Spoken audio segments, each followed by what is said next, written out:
Bien. Llevamos 11 domingos reuniéndonos, hermanos.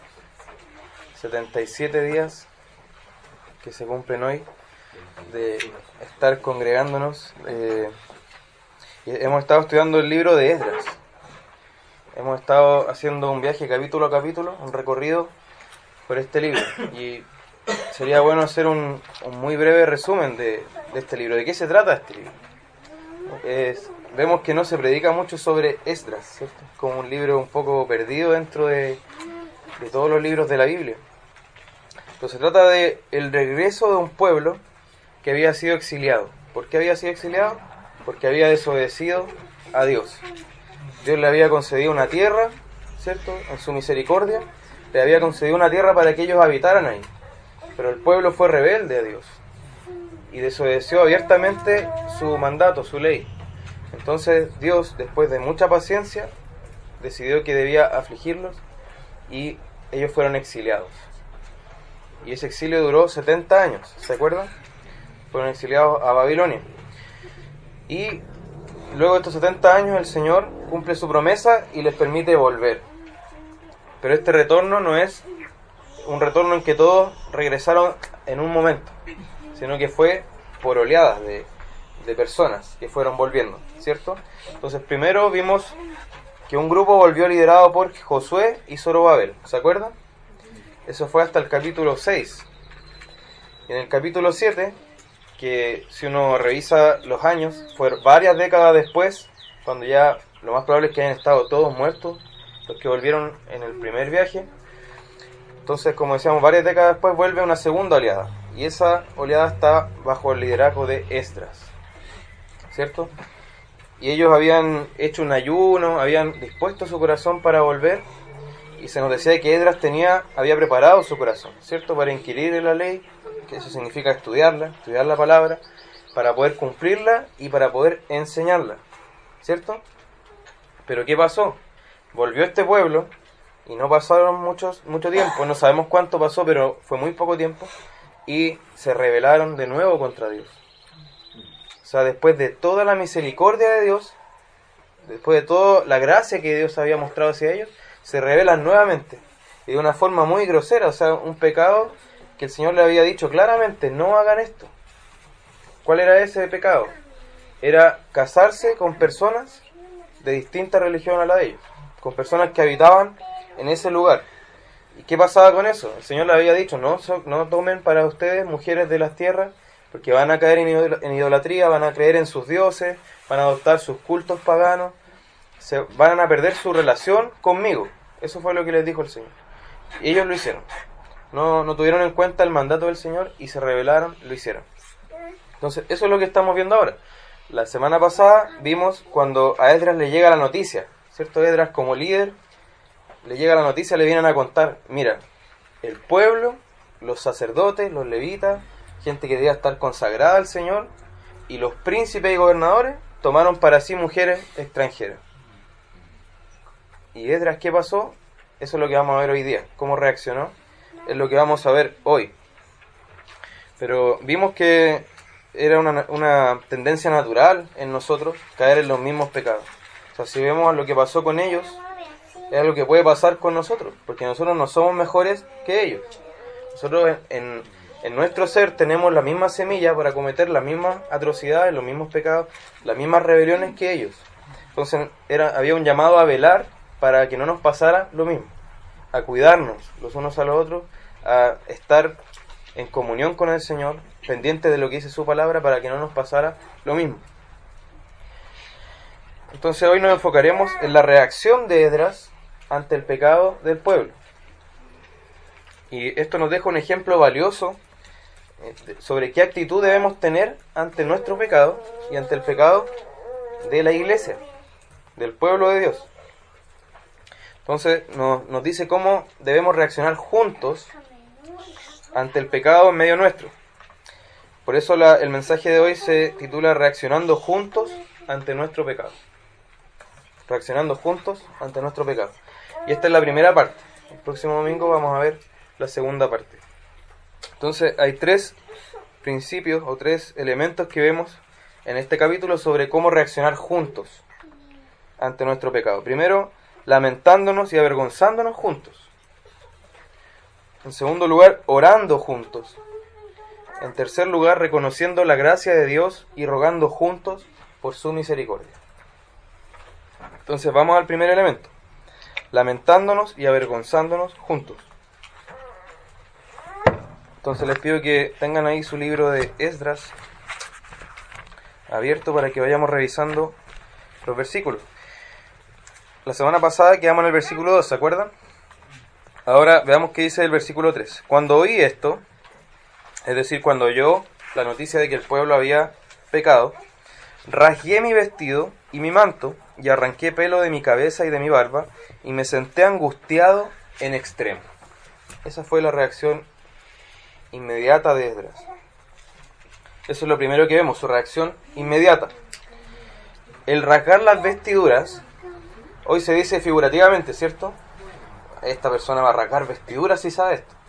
Pero, ¿qué es esto de rasgar vestiduras? Es una forma común en Oriente, en aquel tiempo, y sigue siéndolo hoy, de expresar lamento, de expresar a veces horror, indignación. Cuando hay un dolor profundo, o cuando hay una indignación profunda, la persona se rasgaba las vestiduras, como no pudiendo, expresando así que no podía soportar lo que estaba escuchando, ¿cierto? O lo que estaba presenciando. Incluso vemos que los fariseos hipócritamente rasgaron sus vestiduras cuando escucharon a Jesús decir que era el Hijo de Dios, o insinuar que era el Hijo de Dios. Eso expresaba que ellos estaban profundamente indignados con Jesús, que Él no podía decir eso. Estaban horrorizados con lo que habían escuchado. Entonces Esdras, eso fue lo que hizo, reaccionó así. Cuando recibió esta noticia, rasgó sus vestiduras. Podemos ver otros ejemplos de esto en la Biblia. Josué 7:6 dice: ante esto, Josué se rasgó las vestiduras y se postró rostro en tierra ante el arca del pacto del Señor.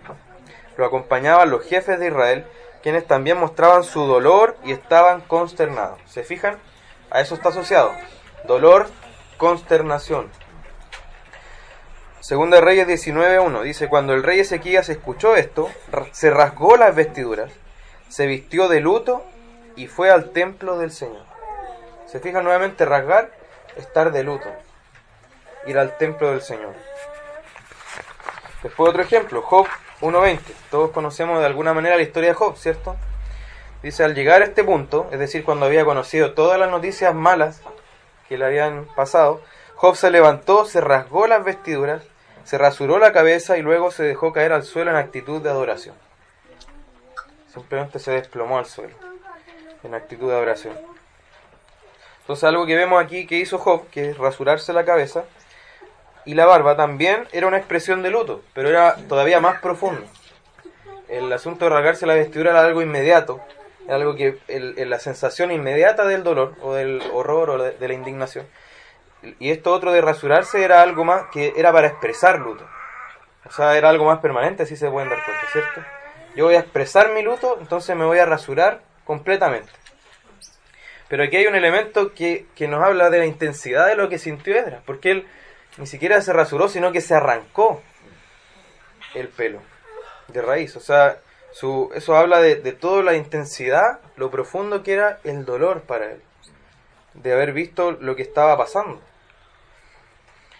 Y de hecho, tanto así que esta práctica de arrancarse así nomás el pelo no se menciona en otra parte de la Biblia. O sea, Esdras fue el único que ha reaccionado con tanta indignación y con tanto dolor o expresándolo así, mejor dicho. Entonces estaba profundamente horrorizado y conmovido por lo que habían hecho sus compatriotas y podríamos decir sus hermanos. Esto nos enseña a lamentarnos por los pecados del pueblo de Dios. Y se contrasta esta actitud de Esdras con la apatía, la indiferencia, muchas veces incluso la tolerancia que hay y la simpatía hacia quienes no demuestran amar a Dios con sus vidas, amar la palabra. Muchas veces uno ve que los referentes cristianos, en vez de reaccionar así, hacen alianzas con quienes traicionan a Dios. Les dan la mano, aparecen en fotos con ellos, visitan sus iglesias, son compañeros de ellos. En vez de decir, no, esto no puede ser, se unen a ellos y se hacen partícipes de la rebelión de esas personas. También se nos dice que Esdras se tornó angustiado en extremo. Esa es la expresión que se ocupa. El mismo verbo es usado en los siguientes pasajes, fíjense. Daniel 4:19. Entonces Daniel, cuyo nombre era Belsasar, quedó atónito. Esa es la palabra. Quedó atónito casi una hora y sus pensamientos lo turbaban. Otro pasaje de Daniel 8:27. Estaba espantado a causa de la visión y no la entendía. Esa es la idea. La palabra hebrea que se utiliza es shamem, que significa aturdir, devastar, dejar estupefacto o atónito. Eso es lo que significa la palabra que se dice que describe a Esdras. Cuando él dice se tornó angustiado en extremo, quedó atónito. Da la idea de una extrema congoja que impide incluso hablar. Tanto Esdras como Daniel se quedaron atónitos, en silencio, impactados profundamente. Esa es la idea, un impacto profundo por lo que presenciaban. Si Esdras, siendo un pecador como nosotros, reaccionó de esta manera ante el pecado, ¿qué pensará Dios del pecado? Que Él es santo. No tiene ni mancha, ni sombra, ni nada. O sea, Esdras tenía algo que comparte con nosotros, que es la naturaleza corrompida, ¿cierto? Pero Dios no. Dios es la santidad misma. Entonces, si Esdras, teniendo una naturaleza ya corrompida, reaccionó de esta manera, ¿cómo Dios, qué es lo que Dios pensará del pecado? ¿Cierto? ¿No estaremos menospreciando la santidad de Dios y su ira hacia aquello que desobedece su voluntad, su indignación? O a nosotros nos parece que Dios no debería ser tan grave. De repente creemos que Dios es como nosotros, que a lo mejor a nosotros no, eso no me parece grave, pero a Dios sí. A Dios cada violación de su voluntad le parece muy grave. Entonces debemos imitar esta actitud, lamentarnos como Esdras, quedar impactados como Esdras. Como mencionábamos hace algunos domingos, el vivir en una sociedad corrupta, en una sociedad que ama la maldad, y el ser nosotros mismos corrompidos, a veces nos hace insensibles ante el pecado. Hoy vemos que incluso antes, por ejemplo, uno veía un sentido más reverente hacia Dios y también una actitud de vergüenza, ¿cierto?, hacia algunos pecados. Ahora es un asunto desvergonzado. La gente que los comete sale en las portadas, es celebrada, es aplaudida. Hay series que se llaman como ciertos pecados y eso es un gancho comercial, como decía una canción por ahí, ¿cierto? El mejor gancho comercial es el pecado en este momento, porque eso nos atrae naturalmente. Y aunque antes había un rechazo público, se podría decir al menos, porque en la intimidad igual podían quizá abrazar la maldad, pero públicamente al menos había un rechazo. Ahora ni siquiera eso está. Entonces el vivir en medio de esto nos puede hacer insensibles. Y nosotros creer que nuestro criterio es el criterio universal. Lo que a mí me parece mal, está mal. Y cada vez el rango de lo que me parece mal se achica más. Pero para Dios el rango siempre es el mismo. Es su propia voluntad. Entonces, ¿qué es lo que debo hacer yo? ¿Qué es lo que va a prevalecer al final de los días, al final de los tiempos? ¿Mi criterio o el criterio de Dios? Debemos preocuparnos de cuál es el criterio de Dios. Entonces debemos preocuparnos también de si nos hemos vuelto insensibles al pecado. Pasa, por ejemplo, con quizá un ruido, que en un momento lo sentíamos y estábamos atentos, y después ya nos olvidamos que estaba, ¿cierto? Puede pasarnos así con el pecado. Mientras en un comienzo sentías terror de cometer alguna desobediencia ante Dios, tu corazón latía más fuerte y tus manos quizás sudaban frío, después ya, a medida que lo ibas cometiendo cada vez más, te ibas acostumbrando a eso. Después pido perdón. Después me arreglo. Pero después te encuentras haciendo cosas que nunca imaginaste que ibas a pensar o hacer. Es un camino que se empieza con un pequeño ceder.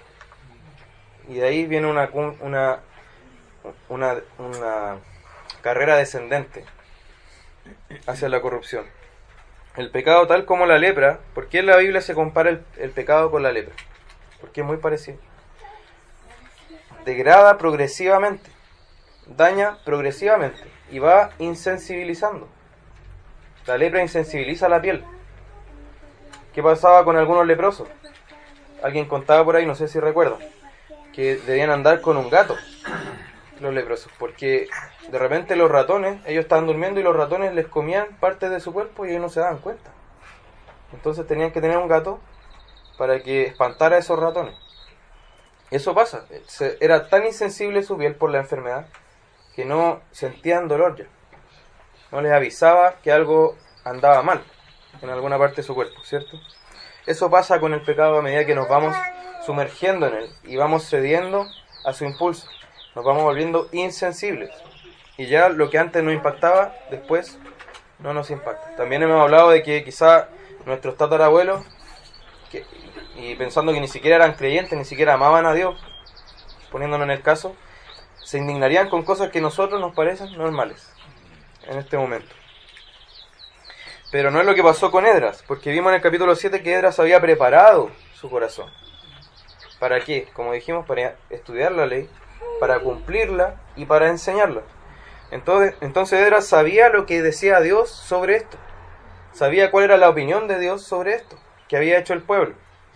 Y por eso estaba tan indignado, porque él quería agradar a Dios, quería que el pueblo fuera grato a su hacedor, pero con este desvío tan evidente, era obvio que estaban en una pésima posición ante Dios.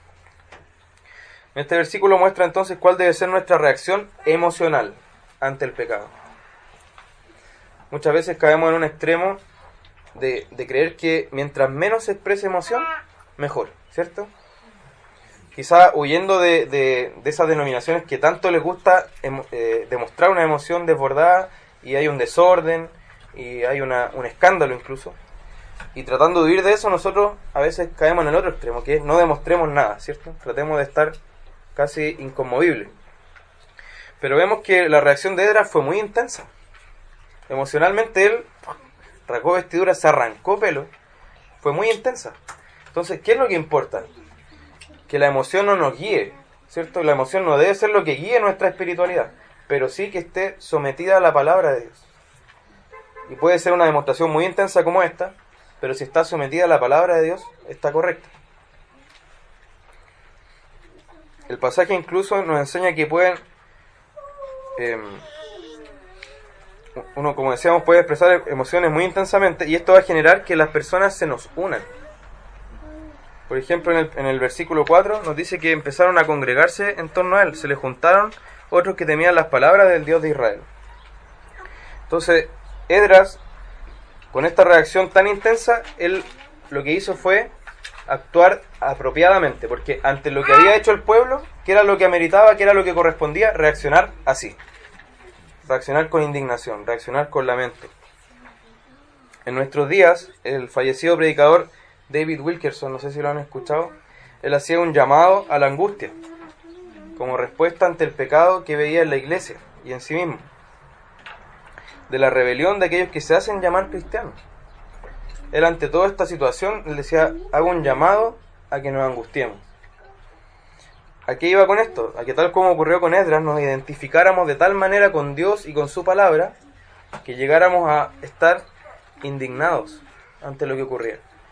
Por ejemplo, pensemos, meditemos un poco a raíz de esto. ¿Hemos quedado atónitos por la maldad que vemos en nosotros? ¿O la maldad que vemos, por ejemplo, en la iglesia o en el mundo? ¿Hemos quedado impactados así? ¿Como quedó Esdras? ¿Nos hemos angustiado por lo que está ocurriendo, el estado de las cosas hoy en día? La desobediencia tan común que hay, la apatía, la rebeldía, la blasfemia incluso, cómo la gente insulta a Dios y le da lo mismo, cómo la gente hace bromas de Dios y le da lo mismo. ¿Será que esto nos está haciendo falta?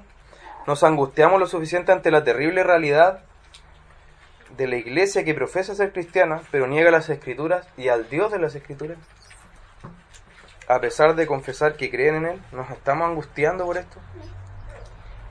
Además, vemos la importancia del silencio. Ya mencionaba algo de esto. Pero en la reacción ante el pecado, vemos que acá el silencio juega un papel. El estar estupefacto, el estar atónito. Y podríamos decir que en la espiritualidad también juega un papel. El silencio. Hoy no estamos acostumbrados a esto. Queremos luces, queremos colores, queremos sonidos, queremos imágenes y que no se dejen de transmitir, ¿cierto? Continuamente que estén ante nuestro ojo, algo que se esté transmitiendo. Estamos acostumbrados a esa cultura de algo que se esté transmitiendo delante de nosotros y nos tenga entretenidos, porque si no tendríamos que estar solos con nuestros pensamientos y no queremos estar solos con nuestros pensamientos, no queremos estar en silencio, queremos algo que nos distraiga. Por eso es muy común escuchar, sobre todo en los más jóvenes, estoy aburrido, casi como pidiendo entreténganme, alguien que me entretenga por favor, porque uno está acostumbrado a que haya algo adelante que me esté entreteniendo, ¿cierto? Pero esta no fue la actitud que vemos en Esdras.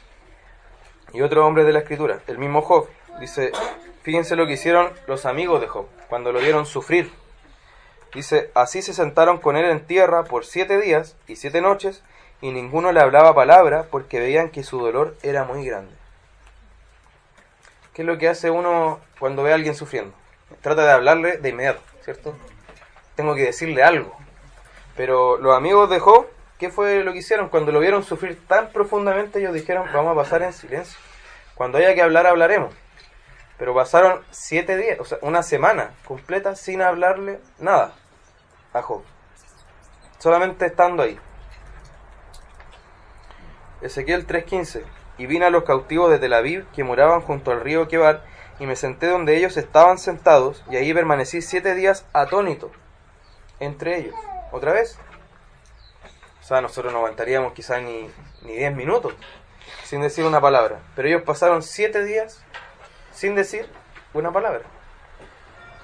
Daniel 4:19. Entonces Daniel, cuyo nombre era Belsasar, quedó atónito casi 1 hora y sus pensamientos lo turbaban. Otra vez. Entonces la importancia de callar cuando hay que callar. De estar en silencio cuando hay que estar en silencio. Hay momento para todo. Va a haber un momento de hablar. Va a haber un momento de decir algo. Pero hay un momento también de estar callado. En silencio. Ante el profundo lamento de Job, entonces, como decíamos, sus amigos guardaron silencio mucho tiempo. Hay ocasiones en las que no necesitamos decir nada, es más, en que no debemos decir nada. Nosotros creemos que debemos decir algo, pero no debemos decir nada. Es preciso guardar silencio, por ejemplo, ante la palabra de Dios. Yo tengo que callarme para escuchar qué dice la palabra de Dios. Tengo que acallar mis pensamientos para que ellos no se impongan a la Biblia, sino que la Biblia sea la que me dicta a mí qué pensar. También debemos callar de asombro ante nuestro propio pecado, como lo hizo Esdras, y el pecado que nos rodea. Y también debemos callar incluso cuando el hermano habla. Permítanme compartir con ustedes un extracto de Vida en Comunidad de ya conocido entre nosotros, Dietrich Bonhoeffer. Él decía, el primer servicio que uno debe a otro dentro de la comunidad es escucharlo. Así como el comienzo de nuestro amor por Dios consiste en escuchar su palabra, así también el comienzo del amor al prójimo consiste en escucharlo. El amor que Dios nos tiene se manifiesta no solamente en que nos da su palabra, sino también en que nos escucha. Por ejemplo, cuando oramos, ¿cierto? Escuchar a nuestro hermano es, por tanto, hacer lo que Dios ha hecho con nosotros. Ciertos cristianos, y en especial ciertos predicadores, creen a menudo que cada vez que se encuentran con otros hombres, su único servicio consiste en ofrecerles algo. Se olvidan que el saber escuchar puede ser más útil que el hablar. Mucha gente busca a alguien que les escuche y no lo encuentran entre los cristianos, porque estos se ponen a hablar incluso cuando deberían escuchar. Ahora bien, aquel que ya no sabe escuchar a sus hermanos, pronto será incapaz de escuchar a Dios, porque ante Dios no hará otra cosa que hablar. Introduce así un germen en su vida espiritual, y todo lo que dice termina por no ser más que verborrea religiosa, o sea, palabrería religiosa. Se puede escuchar a medias, convencido de que en el fondo ya se sabe todo lo que el otro va a decir. Esta es una actitud impaciente y distraída de escuchar que desprecia al prójimo y en la que no espera otra cosa sino el momento de quitarle la palabra. También aquí nuestra actitud hacia el hermano no hace más que reflejar nuestra relación con Dios. Nos pasa eso que de repente, si ya sé lo que va a decir y quiero luego cortar lo que el otro me está diciendo. Pero tengo que saber aquietar mi espíritu, callarme y escuchar. Y eso también va a reflejarse en mi relación con Dios. Debemos procurar incluso, o sea, podemos concluir de esto que hay que programar momentos de silencio. Saben que uno ojalá no tenga nada que lo esté inquietando o molestando o distrayendo. Pensemos ahora en la falta que nos ha hecho tener estos momentos de meditación, de estar solo, de estar en silencio. ¿Cómo ha afectado esto nuestra vida espiritual? ¿Cuál sería el estado de nuestra vida espiritual si hubiéramos guardado con más celo estos instantes de silencio? Necesito estar callado.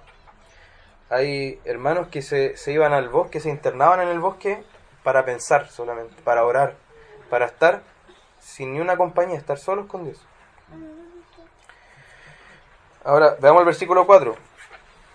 Se le juntaron, ¿cierto? Como anunciábamos, todos los que temían las palabras del Dios de Israel, a causa de la prevaricación o de la rebelión de los del cautiverio. Mas yo estuve muy angustiado hasta la hora del sacrificio de la tarde. Entonces se le juntaron todos aquellos que también habían dicho, wow, esto es grave, tenemos que reaccionar de alguna manera, ¿cierto? Entonces Dios levanta a hombres que tienen temor por Él y que reaccionan ante el pecado, y ocupa a estos hombres para que otros les sigan y sepan qué tienen que hacer en esos momentos, y así puedan reflejar el carácter santo de Dios. Vemos que también Él guarda un remanente, ¿cierto? Que nosotros a veces creemos que todo el pueblo está mal, pero Él guarda a los suyos. Él guarda un grupo que siempre va a permanecer fiel a Él, a su palabra. Y el texto nos dice como un dato que Esdras estuvo sentado hasta la hora del sacrificio de la tarde. A él le habían venido a informar en la mañana. La hora del sacrificio de la tarde son aproximadamente las 3, las 15 horas. Entonces él estuvo sentado por varias horas en silencio, angustiado en extremo, como decían. Y ahí se le fueron juntando los demás. Entonces él ya se había rasgado el vestido, ya había mostrado su indignación. Y él estaba ahora angustiado, ¿no? En silencio, quieto. Pasemos al segundo punto, orando juntos. Versículos 5 y siguiente. Vamos a leer el 5, ¿no? El 5 y el 6, perdón. Y la hora del sacrificio de la tarde me levanté de mi aflicción, y habiendo rasgado mi vestido y mi manto, me postré de rodillas y extendí mis manos a Jehová mi Dios. Y dije, Dios mío, confuso y avergonzado estoy para levantar, oh Dios mío, mi rostro a ti, porque nuestras iniquidades se han multiplicado sobre nuestra cabeza y nuestros delitos han crecido hasta el cielo. Ahora, ¿por qué Esdras simplemente no se desentendió de esto? ¿Por qué no dijo simplemente, ellos pecaron, no tiene nada que ver conmigo, yo no lo hice? Yo no tuve nada que ver con lo que ellos hicieron. Él no tuvo esa actitud. Él se identificó con lo que había hecho el pueblo, pese a que él no lo había hecho. Él se identificó y se apropió del pecado como si él lo hubiera cometido. Esta es la característica más notable de esta oración de Esdras, que se identifica completamente con sus hermanos que cayeron en pecado. Se avergüenza como si él hubiera pecado. También se avergüenza por el desvío de ellos, se lamenta por el desvío de ellos, y consideró que los pecados de ellos eran los suyos propios, que todas sus desobediencias eran sus propias desobediencias, y que todos los peligros que ahora estaban expuestos eran también sus propios peligros. Él se identificó. Y esta posición de rodillas y con las manos alzadas, ¿qué demuestra? O sea, la simple posición ya nos dice algo, ¿cierto? Su actitud corporal demuestra algo que estaba pasando adentro de él, que él estaba humillado y suplicando a Dios. Y esta actitud humillada y suplicante debe estar presente en una oración de arrepentimiento. No podemos estar arrepintiéndonos como con el pecho inflado, ¿cierto? Ante Dios. Es una actitud de estar miserable en ese momento. ¿Qué reconocemos cuando nos arrepentimos y cuando nos humillamos? Primero, que el Señor ha dado una voluntad, ha declarado lo que es su voluntad. Segundo, que esa voluntad es indiscutible, no la podemos cuestionar. Y tercero, que nosotros hemos fallado a esa voluntad. Eso reconocemos. Señor, tú dices la verdad, yo me equivoqué. Tú dices la verdad, yo fallé. Otra característica es su sentido de extrema pecaminosidad o de extrema gravedad del pecado.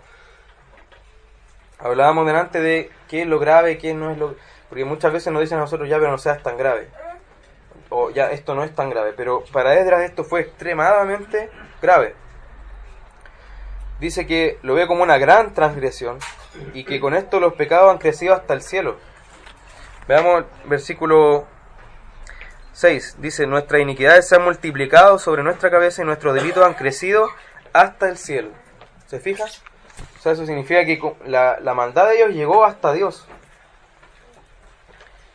Era muy grave. Y esto por dos cosas principalmente. Primero, porque era una traición a la voluntad de Dios, y ya eso es grave por sí solo. Y segundo, por la ingratitud, porque el pueblo había mordido la mano que le dio de comer. El Señor fue muy misericordioso con ellos, les perdonó muchas faltas. Él podría haberlos dejado así, no tenía ni un deber de perdonarlos, pero los había perdonado ampliamente, los había bendecido ampliamente, y el pueblo mordió esa mano y lo traicionó. El comentario de la Biblia Plenitud divide la oración de Esdras en 4 puntos que son muy interesantes. Dice, primero, que el pecado era grave. Eso lo vimos recién, ¿cierto? En el versículo 6. Segundo, que nadie peca sin afectar a otros. Veamos el versículo 7. Dice, desde los días de nuestros padres hasta este día hemos vivido en gran pecado, y por nuestras iniquidades nosotros, nuestros reyes y nuestros sacerdotes hemos sido entregados en manos de los reyes de las tierras, a espada, a cautiverio, a robo y a vergüenza que cubre nuestro rostro como hoy día. Había gente de Israel que no había cometido los pecados, pero pagó con todo el resto, ¿cierto? Así también pensemos que cada cosa que comete cada uno afecta a todo el cuerpo. Entonces, primero, el pecado era grave. Segundo, nadie peca solo. Tercero, que él también había pecado, a pesar de que no tenía esposa pagana. Eso es algo muy, muy curioso de Esdras. Reconoció como que él también había pecado. Dice, versículo 10, pero ahora ¿qué diremos, oh Dios nuestro, después de esto? Porque nosotros hemos dejado tus mandamientos. Ese es Esdras. Pero él no lo había hecho. Pero él igual lo dijo, nosotros hemos pecado. Cuarto, que el amor de Dios y su misericordia habían salvado a la nación cuando ésta no había hecho nada para merecerlo. Y ustedes lo pueden ver a lo largo de toda su oración. Entonces tenemos estos 4 elementos de la oración de Esdras. Y es fácil ver el pecado como algo trivial, resaltando lo que habíamos dicho recién, en un mundo que no le da mayor trascendencia. Pero debemos ver el pecado con la misma seriedad con la que lo vio Esdras. ¿Cuántas veces has reaccionado así por tu propio pecado o por los de la iglesia? En resumen, la oración de Esdras confesó los pecados de su pueblo, no con rodeos, ni con palabras que adornaran esa conducta, sino tal como el pecado era. Esto, por favor, es muy importante. Cuando nosotros rogamos por arrepentimiento, tenemos que pedir perdón con nombre y apellido. No nos sirve un arrepentimiento general. Sí, bueno, Señor, soy pecador, perdóname por favor. Tenemos que pedir perdón por todo lo que hemos hecho. O sea, ¿por qué? Porque el arrepentimiento, como decíamos, primero reconoce que Dios ha dado una verdad, ha dado su voluntad, ha dicho, esto es lo que quiero que hagan. En segundo lugar, nosotros reconocemos que hemos violado esa voluntad. Entonces, por favor, hermanos, muy atentos aquí. Tenemos que pedirle a Dios perdón por lo que hemos transgredido específicamente.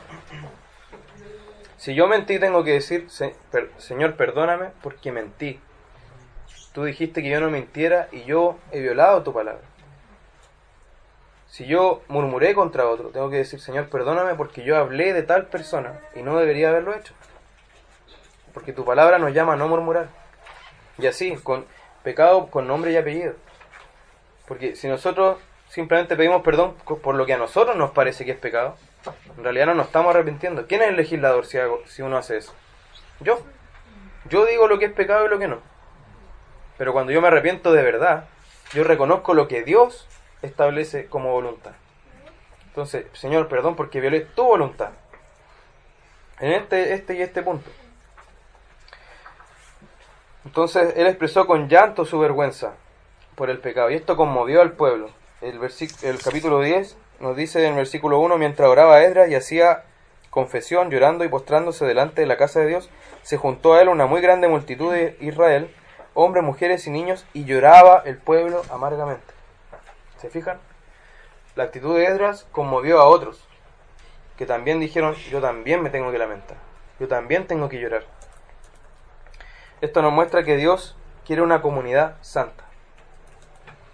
Da lo mismo que tengamos un templo imponente si no hay una comunidad santa. Tiene que haber una comunidad que ama a Dios y ama su palabra. Y también nos enseña que aún en medio de nuestros peores pecados, la reacción no es decir, bueno, ya no tengo vuelta, entonces simplemente me entrego al pecado. No. Aún en medio del peor pecado hay que reconocer y volver a Dios una y otra vez si es necesario. Como dice Matthew Henry en su comentario sobre este texto, Esdras habla con mucha vergüenza al hablar del pecado. La vergüenza santa es tan necesaria en el arrepentimiento como la tristeza santa. Uno tiene que estar avergonzado y también triste. Esdras habla con asombro. El descubrimiento de la culpa causa estupefacción. Mientras más pensamos en el pecado, peor se ve. Esdras habla como quien tiene mucho temor. No hay presagio más seguro o triste de la ruina que devolverse al pecado después de los grandes juicios y grandes liberaciones. Cada uno de la iglesia de Dios tiene que maravillarse de que no haya agotado la paciencia del Señor y no se haya acarreado destrucción a sí mismo. Entonces, ¿cómo será el caso del impío? Pensemos toda la paciencia que Dios nos ha tenido en nuestra vida y maravillémonos, porque realmente Él ha sido muy misericordioso. Además, nos deja enseñanzas, Esdras aquí, sobre cómo debe ser la oración pública o la oración congregacional. ¿Cómo se aplica esto a nosotros? Cuando tenemos una reunión de oración y decimos, hermano, por favor, ¿puede orar por esta petición? Esdras nos dejó acá principios para esa oración que nos toca a nosotros. Cuando nos dicen, ora por favor, hermano, por esto. O cuando le dicen al hermano Esteban, por ejemplo, hermano, por favor, ore por el arrepentimiento en el culto. Ore por gratitud. Entonces tenemos que estar muy atentos, porque a todos nos va a tocar eventualmente orar en público, ¿cierto? Con nuestra congregación. Entonces, ¿cuáles son los principios que nos deja Esdras y que también se relaciona mucho con lo que dice Bonhoeffer, que ya hablamos de él, ¿cierto? Primero, como ya dijimos, Esdras no ora a nombre propio, sino a nombre del pueblo. Esto hace que se identifique con su pecado y su arrepentimiento, aunque él no cometió personalmente la falta. La iglesia es un cuerpo y todo lo que ocurra a un miembro afecta a los otros. Por tanto, al elevar una oración congregacional, ya no lo hacemos a título personal, sino en representación de todos. ¿Cuál es la consecuencia de esto? En segundo lugar, tiene que desaparecer el uso del yo, el me, el mí en la oración. Si yo estoy orando por todos, Señor, te pido, Señor, te ruego, Señor, gracias porque me diste. Ahí la persona sigue orando a título personal, pero tiene que asumir una posición de representación. Él está representando a todos. Entonces todo eso, el yo, el me, el mí, debe ser cambiado por el nosotros, el nos, el nuestro. Señor, gracias te damos. Venimos ante ti a hablar en nosotros, porque estamos hablando en representación de todo el pueblo. Esto implica dejar de lado también las referencias y peticiones personales en la oración que estamos haciendo. Porque muchas veces, mientras estamos orando en una reunión de oración, decimos, Señor, además te doy gracias porque me... Pero eso no corresponde en ese momento. Porque yo estoy orando no a título personal, como decían. No es mi oración, es la oración de la iglesia. ¿Ya? Entonces esto no lo decimos, por supuesto, para que alguien se sienta mal si ha estado orando así, sino para que aprendamos a cómo debemos hacerlo, porque la Biblia nos enseña. Tercero, tal como a Esdras se le sumaron más hermanos y se le juntaron a él, ¿cierto? Es necesario que todos los que no estamos orando activamente, los que no estamos siendo el que representa a los demás, tenemos que sostener a ese que nos está representando. Tenemos que estar al lado de él, tenemos que estar orando conscientemente con él y sostenerlo en lo que él está haciendo.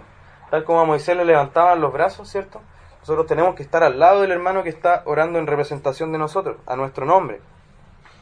Y esto tiene que ser consciente. ¿Qué pasa en algunas denominaciones? Que es muy común esto. Mientras uno está orando se siente un cuchicheo de todos los otros hermanos, ¿cierto? Que están orando por su propia cuenta. ¿Se han fijado, no? Hay alguien haciendo una oración y se siente como un ruido de los otros que están orando su propia oración. Esto no debe pasar en una oración congregacional. Debemos estar con el hermano que está orando, escuchándolo y sosteniéndolo a él conscientemente. Entonces todos deben concentrarse en sus palabras.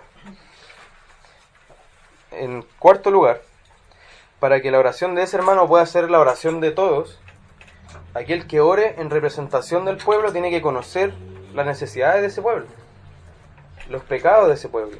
Tiene que vivir en comunidad con ese pueblo, ¿cierto? Para que Él nos pueda representar delante de los otros. Y en quinto lugar, también vemos que no es un desahogo caótico. No es algo que simplemente, una corriente así de la conciencia que dice cualquier cosa que se le venga a la mente. Es una súplica ordenada. Si vemos la oración de Esdras es muy estructurada. Quizá él guardó silencio tanto tiempo porque él no quería decir cualquier cosa. Por eso el silencio es importante. Él entendía que cuando yo oro por el pueblo, cuando yo oro delante de Dios por mis hermanos, yo no puedo decir simplemente cualquier cosa. Yo tengo que estructurar mi oración. Tengo que hacerla ordenada. No es un desahogo así caótico, sino una súplica ordenada, una plegaria que es coherente. Así debe ser nuestra oración congregacional. De hecho, muchos hermanos recomiendan preparar la oración. Sería bueno que comenzáramos a hacerlo. Si tal hermano va a tener encargada en el culto la oración de arrepentimiento, estar pensando en la semana. ¿Cómo me puedo meditar en el arrepentimiento, en el perdón? Así también la gratitud, porque muchas veces valoramos lo espontáneo. Lo espontáneo es de Dios. Lo programado apaga el espíritu. No, no es así. Uno puede programar y ser tan espiritual como aquel que le salió espontáneamente. Entonces sería bueno que lo hiciéramos. El orar como congregación es el acto más natural de la comunidad cristiana, que comparte las mismas alegrías, los mismos pesares y las mismas culpas, y por tanto comparte las mismas gratitudes, los mismos lamentos y el mismo arrepentimiento, ¿cierto? Es un acto natural. Entonces esta enseñanza es muy vital para nosotros, muy vital, porque la oración es aspecto vital de nuestra vida en comunidad. Y podemos decir que la lista de oración de una iglesia nos dice más de ella que cualquier otra cosa. Yo puedo ver la lista de oración de una iglesia y puedo decir cuáles son las prioridades de esta congregación. Entonces revisemos la lista de oración de esta iglesia. ¿Por qué oramos? ¿Cuáles son las cosas que valoramos? ¿Cuáles son nuestras prioridades? Esto porque los paganos también oran. Ellos también dicen, ora por mí, por favor. ¿Qué es lo que buscan ellos siempre? Trabajo, salud, dinero, tranquilidad. Y son cosas que no son malas en sí mismas. Por supuesto, yo debo orar por todas mis necesidades. Pero si yo busco lo que ellos buscan, no hay ni una diferencia, entonces hay algo malo en nosotros, ¿cierto? Entonces nuestra oración debe ordenarse, ¿cómo? Según las prioridades que Dios establece, según las prioridades del reino de Dios. Y la oración cristiana se diferencia de todas las otras oraciones porque se trata de conformarse a la voluntad de Dios. No hacer un gallito con Dios y que Él haga lo que yo quiero, sino que yo saber lo que Dios quiere que yo haga. Ya, y por último, entonces vimos primero lamentándonos juntos y avergonzándonos juntos. Segundo, orar juntos. Tercero, reconociendo la gracia de Dios y rogando juntos la misericordia de Dios. En la oración ordenada de Esdras, aparte de reconocer y confesar el pecado cometido, había un lugar para reconocer también la gracia. Como hablaba Alejandro, tenemos que darnos el tiempo de reconocer las gratitudes que tenemos a Dios, lo que Él ha hecho por nosotros. Recordar las bondades y favores del Señor hará que el pecado se vuelva aún más amargo en nuestro paladar y que no queramos cometerlo de nuevo. ¿Cómo yo voy a ofender al Señor que tanto me ha amado? También recordar el Evangelio, eso es lo que tenemos que hacer nosotros. Cuando estemos orando por nuestro pecado y arrepintiéndonos por nuestro pecado, debemos recordar, ¿qué cosa?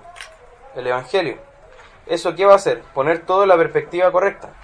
Porque por un lado, el pecado que yo estoy confesando fue algo que llevó a Cristo a la cruz, ¿cierto? Que por tanto debe ser algo que yo combata y que yo lamente. Yo no quiero hacer más esto. Yo voy a hacer los cambios necesarios en mi vida para no hacerlo más. Pero también el Evangelio hace que esa confesión no nos deje desesperanzados, no nos deje abatidos así como que no tenemos ni una esperanza, sino que nos da a entender que ya hemos sido perdonados en Cristo. Entonces yo me postré lamentando y me levanté gozoso. Si oré conforme al Evangelio. Y por último, cuando hemos cometido un pecado solo queda rogar juntos la misericordia de Dios, ya que el Señor no nos debe el perdón, sino que es algo que debemos rogar y suplicar por parte de Él. Sabemos por la palabra de Dios que el pecado nos hace merecedores ¿de qué? De la justa ira de Dios. Y esto a veces huimos de este concepto como si Dios fuera malo por ser así. Pero es precisamente porque Él es bueno que Él reacciona así. Porque Él ama infinitamente el bien. ¿Y qué significa eso? También odiar infinitamente el mal. Es algo lógico, ¿cierto? Él no es neutral. Él ama el bien y odia el mal. Entonces cuando nosotros caemos en el mal, porque Dios es bueno, nosotros tenemos que rogar su misericordia. Porque Él, ¿qué debería hacer con nosotros? Eliminarnos junto con el mal, ¿cierto? Pero Él decide perdonar también. Entonces nuestra maldad ofende profunda y eternamente a Dios. Y cuando le ofendemos, tenemos que rogar por su misericordia. En el nombre de Jesús, que es el único nombre dado a los hombres en el que podemos ser salvos.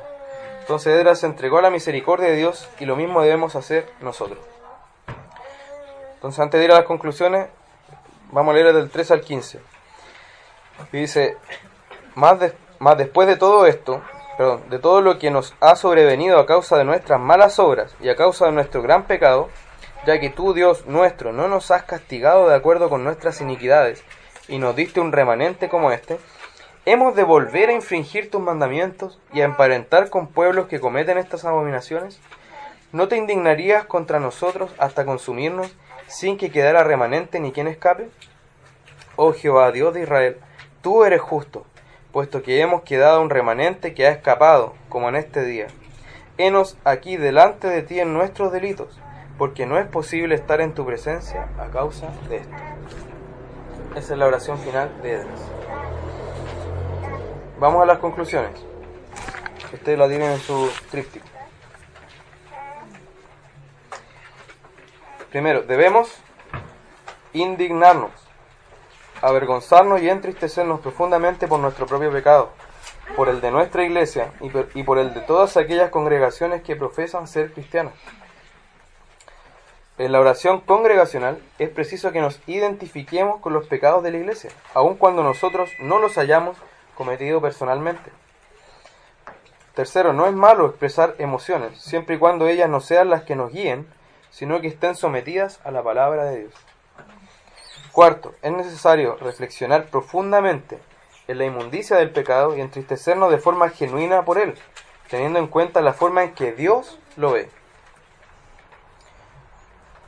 Quinto, debemos recuperar la valoración del silencio y la quietud como una disposición de nuestra alma, tanto a penarse por el pecado como a escuchar la palabra de Dios. Por último, en la oración congregacional nos dirigimos a Dios representando a toda nuestra congregación, por lo que debemos dar gracias por la misericordia recibida como cuerpo y arrepentirnos por los pecados cometidos en medio de nosotros. Como reflexión final, hoy vimos que Esdras se identificó con los pecados y la súplica de su pueblo, luego de que éste desobedeciera abierta y claramente la voluntad de Dios, ¿cierto? En este sentido, Esdras se parece a Cristo, porque Cristo también se identificó con nuestros pecados, ¿cierto? Esdras como sacerdote se identificó y oró en representación del pueblo, y Cristo, ¿qué hizo? Como sumo sacerdote, Él no solo ofreció un sacrificio, sino que se ofreció a sí mismo, a Dios, representando a su pueblo delante de Él. Sin embargo, Esdras era un hombre pecador, ¿cierto? Tal como todos nosotros. Y tenía que, tal como el resto del pueblo, pedir perdón por su propia maldad. Aunque él no hizo esto de casarse con mujeres paganas, él igual tenía en sí mismo una naturaleza de pecado. Entonces igual compartía alguna culpa con el pueblo, ¿cierto? Aunque él no hubiera cometido exactamente ese mismo pecado, él igual compartía una culpa. Pero Cristo, en vez de rogar misericordia para él mismo también, él dijo perdónalos, ¿cierto? Pero no tenía que pedir perdón por él. Él dijo perdónalos. No rogó perdón para sí mismo. Él no tenía pecado, era inocente y nada hizo. Nada hizo de malo delante de Dios. Pero, entonces Esdras solo podía limitarse a pedir perdón, a rogar misericordia. Pero Cristo no solo rogó misericordia, sino que Él mismo proveyó el medio para ser salvos. No se limitó a rogar perdón, sino que tomó sobre sí mismo las culpas de ese pueblo. Se vistió con la ropa sucia de ese pueblo y le pasó sus ropas blancas, ¿cierto? Como ya vimos también. Esdras dijo al Señor, fíjense, no es posible estar en tu presencia a causa de esto, ¿cierto? Pero ¿qué dijo Cristo? ¿O qué se dice de Cristo? Que habiendo ofrecido una vez para siempre un solo sacrificio por los pecados, se ha sentado a la diestra de Dios. O sea, Él está en la presencia misma de Dios, ¿cierto? Mientras Esdras no podía estar, Cristo está a la diestra de Dios. De ahí en adelante esperando hasta que sus enemigos sean puestos por estrado de sus pies, porque con una sola ofrenda hizo perfectos para siempre a los santificados. Entonces, mientras Esdras no podía estar ante Dios, Cristo está todos los días ante Dios orando por nosotros, intercediendo por nosotros, representándonos delante de Dios. Que esto nos sirva de consuelo entonces, porque aunque nuestros pecados lleguen hasta el cielo, como pasó con los judíos, en el cielo está la misericordia de Dios. En el cielo está Cristo rogando por nosotros. Tenemos abogado ante el Señor, a Cristo Jesús, nuestro Salvador. Oremos.